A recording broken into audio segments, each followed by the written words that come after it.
perseguidor de la iglesia. ¿Qué puedo sacar?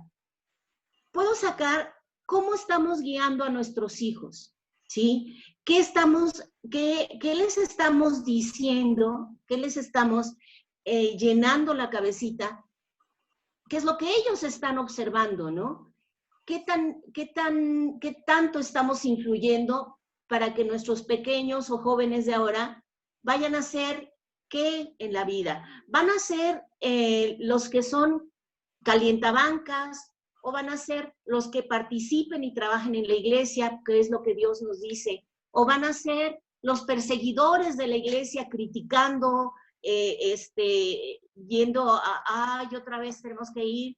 Y que se casen por la iglesia y en la vida se vuelvan a parar por ellos, ¿no?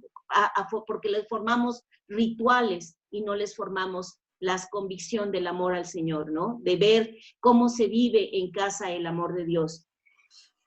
Hoy en día la información que tenemos de la palabra fariseo es mucha y muy variada y la resumimos así. Fariseo es un hombre judío que perteneció a un grupo religioso de la época de Jesús que se caracterizaba para observar escrupulosamente y con cierta afectación los preceptos de la ley mosaica. En general, se interesaba más por la manifestación externa de esos preceptos que por seguir el espíritu de la ley. Hoy se usa fariseo para definir a personas que son hipócritas, que fingen de una moral dudosa, con unos sentimientos o unas creencias religiosas que no tienen. Los sinónimos para la palabra de fariseo es hipócrita, engañoso, disimulado, tartufo, que iba a buscar que era tartufo, pero no se me olvidó, y una persona falsa. Eso es lo que ahora vemos de los fariseos. Tenemos que ser cautelosos y ver qué tanto de fariseo tenemos. Cuidado con los actuales fariseos que buscan solo su beneficio. Debemos estar siempre en comunión con Dios, siempre buscando en su palabra, la Biblia, solo allí. Así sabremos si alguien viene con un mensaje que no está en su palabra y así vamos a frenar a los nuevos fariseos. 2, analicémonos bien si no estamos con actitud de fariseo, juzgando al prójimo y a la iglesia, porque no se hacen las cosas como yo quiero y me gustan. Y entonces me niego a recibir aquello que Dios está dando en ese mensaje especial, en esa actividad que necesita esa iglesia en particular. Entonces, creo que eso es lo que yo pude tener en esta reflexión, en esta elección de Saulo, el perseguidor de la iglesia. Y vamos a empezar a corregir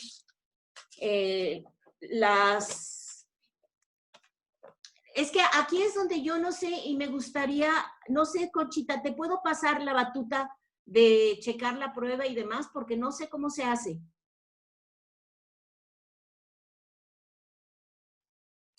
Con mucho gusto, pero tú lo puedes hacer, tú puedes ir pregunta por pregunta y decirle así como nos diste los números, hermana, conteste, son 4 preguntas, conteste este número, tú lo puedes hacer, pero si tú quieres, yo con mucho gusto te apoyo, pero prefiero que...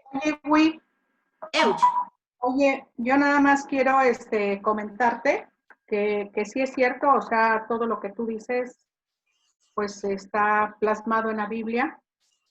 Y bueno, la persecución de la iglesia pues da inicio pues desde el capítulo 6 en la Biblia que yo estaba leyendo, pero continúa con la muerte de Esteban. Y bueno, aquí lo que más me dejó claro, aparte de lo que tú dices de la gran responsabilidad que nosotros tenemos como padres en la formación y los valores a los hijos, porque los valores siguen existiendo, lo que pasa es que luego ya como que no los llevamos a cabo. Pero me deja claro de que, bueno, pues esto digamos, la muerte de Esteban y la dispersión de todos los creyentes que se dio en ese momento, exceptuando los apóstoles, que ellos no se dispersaron. Digamos, es la palabra del Señor, porque la palabra de nuestro Señor Jesús empezaba a cumplirse y está dicho en Hechos 1:8. Entonces, yo digo, bueno, sí es cierto, los fariseos, como hoy en día vemos muchos, y que son de los clásicos que se paran en las 4 esquinas a hacer como para llamar la atención y que todo el mundo se dé cuenta, ¿no? De que ahí están y de que ahí existen, ¿no? Como que son muy exhibicionistas. Esa era su trayectoria, pero igualmente a mí lo que me queda claro que igualmente como papás muchas veces, pues yo creo que es la carrera donde no nos preparan, pero vamos aprendiendo a través de la vida, y yo creo que Dios es el que nos va confirmando paso a paso y cómo tenemos que hacerlo, pero Dios es el único que puede cambiar a nuestros hijos. Aunque nosotros queramos, nos pongamos de cabeza, no sé, pero a mí me queda claro que Él es el único. Él es el único y Él es el al que nosotros tenemos que invocar día a día, la protección de ellos, y que en un momento dado, a veces como papá dices, ya, me doy, ya no puedo más, Señor, te entrego a ti la dirección de ellos, y Él es el único. Él es el único que va a poder cambiarlos, Él es el único que va a poder transformarlos. ¿Y qué más evidencia que lo que hizo con Pablo? Ahí es de veras la presencia de Dios más grande, donde yo veo que siendo Pablo lo que fue, porque era muy sanguinario, no sé por qué tenía tanto odio en su alma, pero Dios lo transformó. Entonces, a mí me queda, o sea, la vida de Pablo para mí es algo muy bonito, porque se ven las maravillas del Señor que hace en nosotros. Es lo que te quería comentar. Sí, Francisco. Sí, gracias. De la vida de Pablo podemos comentar, yo creo que mucho hay mucho material, pero algo, te agradezco, Wikis, que hayas expuesto esta parte que muchas veces habíamos pasado por alto, cómo todo lo que venía atrás de la vida de Pablo hizo lo que Pablo fue de grande. Y yo a lo mejor difiero un poquito de la hermana Lupita en cuanto a que Pablo no sentía odio.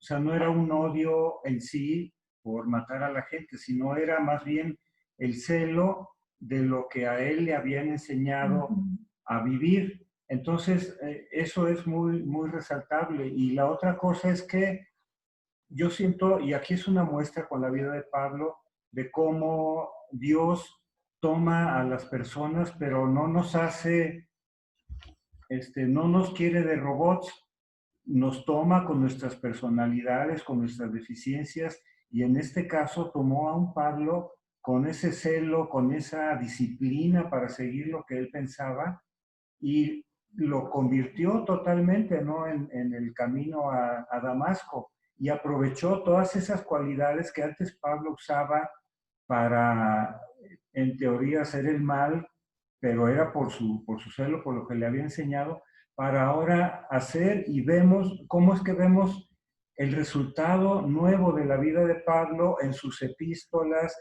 en sus recorridos? A partir de ahí no paró para difundir el evangelio aún a costa de su vida, de que lo mordían serpientes, de todo. ¿Cómo es sorprendente y maravilloso que Dios use esas habilidades que antes usabas para otra cosa, ahora para la gloria de Dios? Sí, por eso comenté, es sorprendente cómo Dios permitió que naciera Saulo en esa familia, bajo esas circunstancias, bajo esa disciplina, que lo fue convirtiendo en este joven decidido, pasional. Todo eso que él era y que lo fueron formando así, Dios lo utilizó para lo contrario, ¿no? Creo que eso es lo bonito, de que no importa, como dice Lupita, no importa lo que haya, y a veces nosotros como padres no podemos, queremos disciplinar, hay veces que nos tocan hijos más que rebeldes, y esos hijos más que rebeldes, luego llega un momento en que dices, Señor, te lo dejo, porque yo no puedo. Cada vez que veo a este hijo es entrar en conflicto y la separación y el enojo, te lo entrego, y el Señor, si ellos se dejan transformar, porque en ese camino a Damasco pudo haber Saulo como con ese odio de decir, ay, Señor, entonces, mira, o sea, ser todo lo contrario, pero él reconoció y se permitió la transformación, ¿no? Eso es creo que lo bonito, de que Dios usa a cualquiera, ¿no? Dios amaba a Saulo, Dios lo amaba mucho, ¿no? Y gracias, se permitió, gracias a cómo él era, dijo, este me sirve, este es el que yo necesito para que vaya a toda la demás, a todos los gentiles, a él lo necesito, ¿no? Y entonces, a su tiempo, Dios tiene sus tiempos, Dios tiene sus propósitos, Dios permite que pasen cosas muy difíciles en la vida, ¿por qué? Porque eso nos va a servir en adelante a algo que nosotros no sabemos, pero Dios sí sabe. Alguien pidió la mano, creo que Noemí, tú levantaste la mano, y luego tú, Lupita.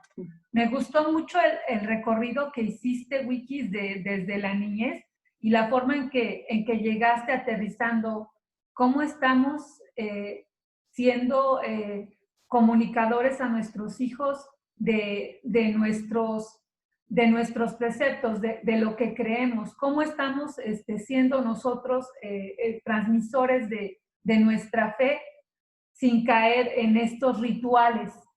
Yo recuerdo algunos de mis chicos cuando eran muy pequeños que hicieron el comentario a uno de mis familiares diciéndole, tu Dios es de hojalata y jajaja, tu idolito. Eran muy pequeños, Wikis, muy pequeños, y para mí quedó muy claro que esa enseñanza venía de nosotros como padres, que no estábamos transmitiendo suficiente misericordia también para los demás y que a veces, Wikis, tú pensando que haces lo correcto, no haces que se transmita más que nada el amor. Si es necesario un celo, aquí lo estamos viendo, si es necesario, pero yo creo que la enseñanza más grande debe de ser el amor. En algún momento, pues todos recuerdan a nuestro amigo Octavio. Nosotros conocimos a unas personas que llegaron un día al café y empezaron a hablar de las lunas, y de toda esta cuestión como de nuevo, de judaica, de que la luna de sangre y de que las fiestas judías, la fiesta de los tabernáculos. Y yo veo, Wikis, que a veces, tanto por estos como nuevos judíos, los testigos de Jehová, los mismos católicos, yo creo que a veces sí somos como un poco, nosotros tenemos la razón y los cultos deben de ser así y los cantos deben ser así. Con la enseñanza, así como lo expusiste, yo siento que a veces nos cerramos mucho a esto que debe ser como yo pienso que es y nos olvidamos un poco, Wikis, del amor que debe ser más grande todavía y conducir a esas personas con amor. Yo sé que hay un punto en el que a lo mejor no podemos ya platicar con un testigo de Jehová, pero a veces siento que ni siquiera hacemos el intento, es lo que quiero decir, y que debemos entender que más que nada debe de ser el amor y después ya hacer un intento al menos. Ok, gracias. Lupita. Ya ves que tú nos comentabas o nos preguntabas de todo este pasaje, ¿cómo lo podríamos nosotros trasladar a esta época, lo que estamos viviendo? Y yo considero que es un ejemplo que pues yo creo que hemos pasado, de que muchas veces nosotros nos dejamos influenciar por comentarios de otra persona hacia otra persona. Entonces, como que compramos el producto y nos enganchamos de tal manera antes de darnos o darle la oportunidad a la otra persona de conocerla y como que ya la etiquetamos. Entonces yo siento que igualmente Pablo se dejó influenciar pues por toda la educación, por todo lo que traían acerca de la ley y por todas las creencias de los sumos sacerdotes y Gamaliel y todos ellos. Entonces yo creo que igualmente él pues agarró, pues ahora sí que todo su poder en contra de los cristianos, sin antes conocer ahora sí que las bases, ¿no?, del cristianismo y por qué eran así, por qué se comportaban de esa manera y quién era Jesús. O sea, fueron muchas cosas, pero muchas de las situaciones es lo que nos venden a nosotros y lo que nosotros queremos agarrar en ese momento, y nosotros nos sumamos digamos, con esa persona de que no, sí es cierto, sí es así, sí es esto. O sea, como que ya somos otras personas y nos dejamos contaminar por el comentario de la otra. Entonces, yo digo que ese es un buen ejemplo para que nosotros tenemos, ahora sí que somos seres únicos, tenemos un criterio muy amplio como para dejarnos influenciar, y por qué no darnos la oportunidad de conocer. Lo dijo Noemí ahorita, igualmente con los testigos de Jehová. O sea, yo no tengo nada en contra de ellos, pero si yo estoy segura de lo que he aprendido de la palabra de Dios, ¿por qué no platicar con ellos? O sea, no es nada más de que ya a mí me los hayan presentado con una etiqueta y con esa etiqueta me voy a ir y siempre yo voy a estar con esa ideología sin antes darme la oportunidad de platicar con ellos. Yo tengo compañeros que son testigos de Jehová y bueno, y nos seguimos hablando y no por eso me voy a pelear con ellos, ¿sí? Entonces yo creo que lo más importante es de que nosotros estemos, pero con el conocimiento de la palabra de Dios, en nuestra doctrina sana que estamos llevando, para poder seguir avanzando, ¿sí? Creo que es muy importante lo que tú dijiste, la doctrina sana que viene de la palabra. Si nosotros no escudriñamos su palabra, nos vamos a poder dejar ir por lo que nos dicen, por las corrientes, o podemos empezar a juzgarnos cuando tenemos que aprender el primer mandamiento que Dios nos dijo: amarás a tu prójimo. Y los testigos de Jehová también son nuestro prójimo. El borrachito de la esquina es nuestro prójimo y Dios lo ama, ¿no? Entonces, creo que ahí es donde, por eso yo decía, analicémonos bien qué tanto de fariseos tenemos en nuestra vida, qué tanto de esa parte no le gusta al Señor, porque nos estamos comportando como esos enemigos que fueron de Jesús, ¿no? Porque no querían cambiar por sus propios intereses. Luego nosotros no queremos cambiar porque así nos gusta. Porque ¿cómo voy a dejar de ver esa serie de televisión donde hay tanta violencia, donde hay malas palabras? ¡Ay, sí me encanta! Y es a las 9. No, pues yo puedo leer la Biblia un ratito, pero al Señor no creo que le guste que estemos viendo ese tipo de cosas que está alimentando la mente de todo el mundo, ¿no? O sea, ¿qué tanto de fariseo tengo? ¿Qué tanto de estar juzgando? ¿Qué tanto de rituales? ¿Qué tanto de oponerme? Yo me acuerdo que con mi mami, a ella le enseñaron que nunca se debería de poner pantalones, se los ponía cuando íbamos de excursión o algo así, pero ella siempre iba de vestido, y ahora ya grande, se moría de frío y ella iba con falda a la iglesia. Yo le decía: mami, ¿cómo? O sea, ponte los pantalones. No, mijita, se le hacía un pecado, ¿no? Y entonces digo: oye, mami, es que creo que estás viendo malas cosas, así te enseñaron de chiquita, pero el Señor no quiere que te enfermes, ¿no? Tú estás poniendo esas cosas porque así lo creías, así se usaba, pero el Señor no quiere que te enfermes ni que tengas frío en el servicio. Le digo, ponte a pensar en las personas que están en el Amazonas con un taparrabos y collares, y que hay unos misioneros que ya ganaron a esa aldea para Cristo y siguen alabando al Señor en taparrabos y con collares. O sea, no es la vestimenta la que nos hace. Esos son los preceptos que tenemos mal entendidos, ¿no? Que sí, también nos enseñan de que el domingo es un día de ir a ver al Señor, entonces te arreglas para ir a ver al Señor, ¿no? Porque quieres darle lo mejor de ti. pero que no nos confundamos a ir a presumir la mejor ropa que tenemos para ir a la casa del Señor. Entonces, creo que eso es lo que es mis reflexiones. Si hay alguien más que tenga alguna cosa por ahí. Ok, vamos a pasar a la prueba que está en la página 230. Y el número 1 lo va a responder quien escogió el número 4. Mariana. ¿Ya? Número 1 dice, ¿cuáles son los 3 primeros versículos en los que se menciona el nombre de Saulo? Son Hechos 7:58, Hechos 8:1 y 8:3. Perfectamente bien contestado. La número 2 la va a contestar el número 5, el pequeñito de la clase. Ya se te quedó, ¿eh? A ver, ¿cómo se llamaba el joven que murió apedreado por su fe en Cristo? Esteban. Perfectamente bien contestado.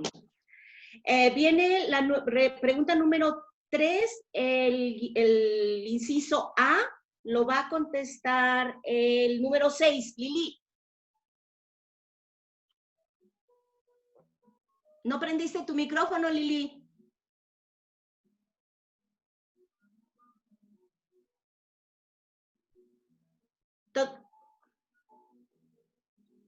Ya. Ya. ¿Quién se encargó de las ropas de los asesinos y consintió el asesinato? Saulo. Muy bien, Lili. El inciso B le toca al número 7, Lupita. ¿Quién fue un tenaz perseguidor de la iglesia en ese tiempo? Saulo. Bien contestado, Lupita. El número 4 lo va a contestar la número 8, Noemí. ¿Qué deben soportar los que entran al reino de Dios? Persecución. Muy bien, Noemí. Gracias a Dios.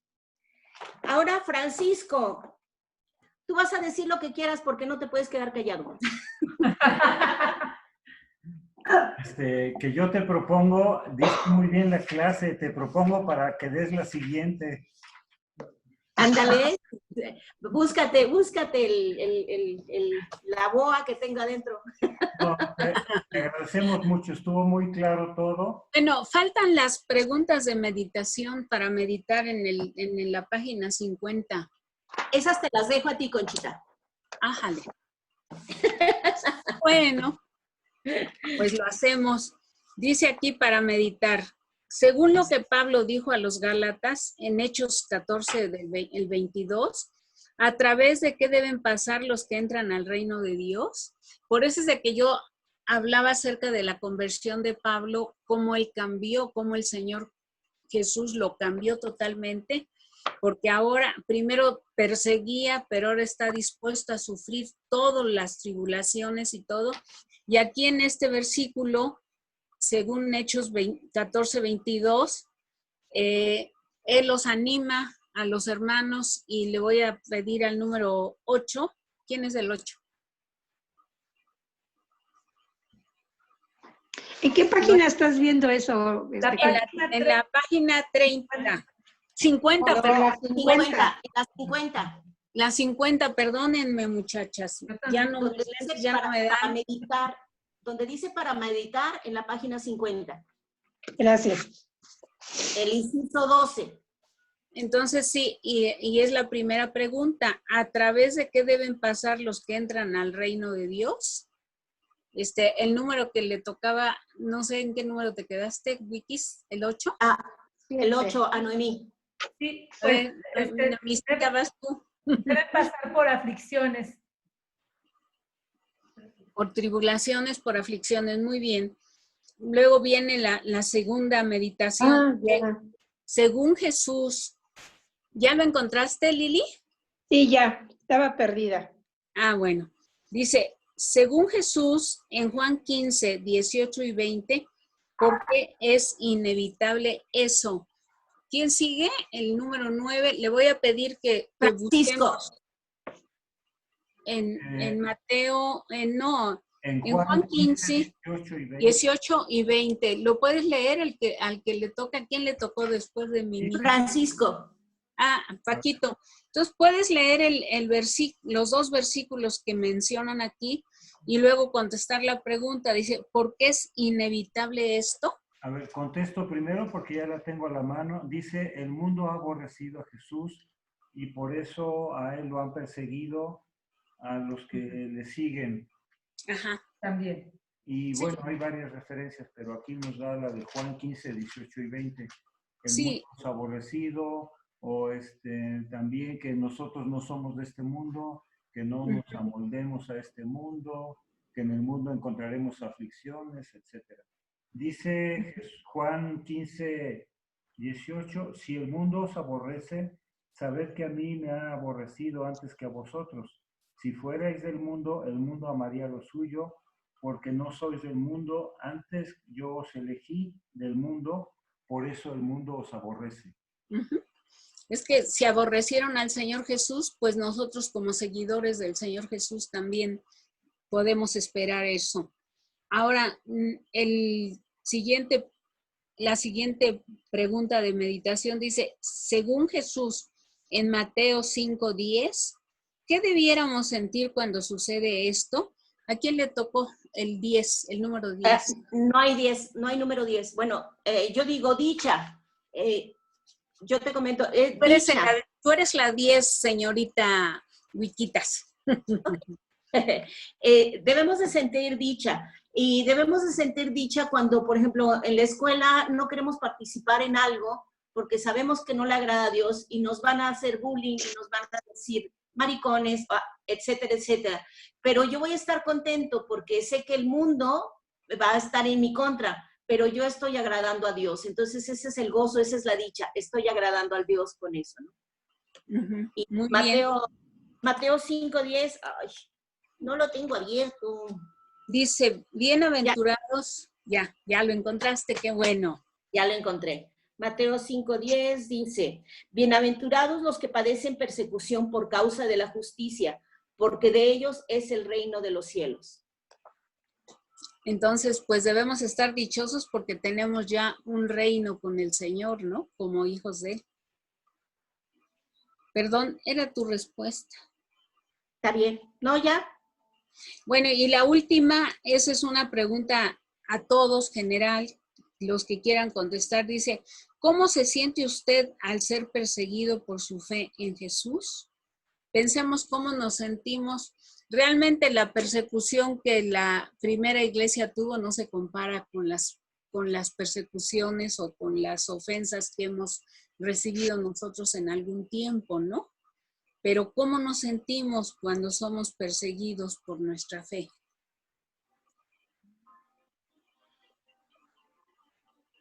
¿Quién puede contestar? O yo les nombro. Noemí levantó la manita. A ver, Noemí. Pues sí, Conchita, yo creo que en realidad no somos perseguidos. Siento que tenemos tanta libertad de congregarnos. O sea, no pasa de que algún pariente te diga coludo y que tú en tu orgullo te enojes, pero yo creo que en realidad somos muy afortunados porque no recibimos realmente persecución o acosamiento o prohibición para leer la palabra. Yo no sé en realidad cómo, francamente no sé cómo sea en el nivel de los jóvenes, sería interesante escucharlos, pero a mi parecer en general somos muy afortunados y tenemos mucha libertad. Creo que ahorita lo que sí me gustaría que alguien comentara si se ha sentido como perseguido, pero sí recuerdo algo que mi suegra me contó, ¿no? Que una vez donde ella estaba, todos se hincaron porque sonaron las campanas y a ella la apedrearon. Entonces yo me imagino en ese lugar yo me habría peleado con la gente. Ella no hizo nada, pero sí me impactó mucho. También lo que ella me comenta es que alguna vez sí los atacaron en la iglesia, la incendiaron. Entonces yo no me imagino que estemos en la iglesia y que nos llegaran ahí a atacar. Creo que sí hubo generaciones que padecieron realmente más que nosotros y realmente pues para nosotros ha sido muy poco.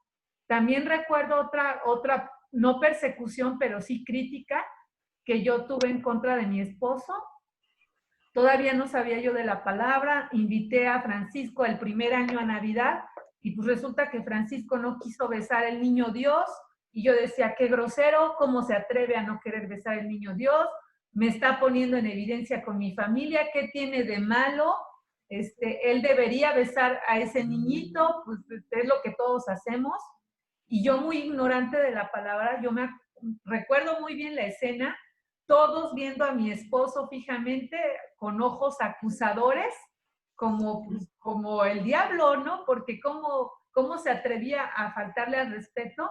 Y yo me acuerdo que estuve del lado de mi familia y no podía entender lo que pensaba Francisco, porque no sabía nada del cristianismo. Después creo que nunca le pedí perdón a mi esposo por eso. Pero, pídele ahorita. Perdóname, esposo. Pero sí entiendo lo terrible que debe de ser para quienes realmente padecen persecución. Sí. ¿Alguna otra que quiera comentar? O me dan el chance, pero me da pena porque yo me extiendo mucho. Pero... Tienes 5 minutos, Conchita, para que... bueno. Una experiencia de mi esposo fue que fuimos a Puebla, todavía éramos novios, y él empezó a predicar, andábamos repartiendo folletos, y venía un hombre en el caballo, y Ral le quiso dar el folleto, y el hombre le echó el caballo encima.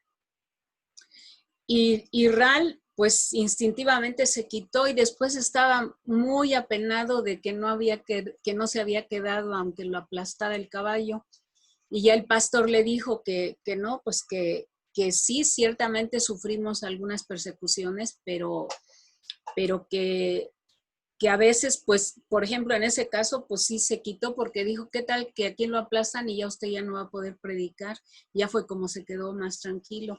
Cuando estuvimos en Xochimilco, pues no son persecuciones así como las que podemos leer en la palabra de Dios, pero íbamos a tocar allá en Xochimilco en las puertas y la gente abrían la puerta y decíamos, buenas tardes, venimos a darles la palabra, y nos aventaban la puerta en la cara y nos perseguían, sí, pero no es una persecución como la que yo veo aquí en la Biblia, ¿no?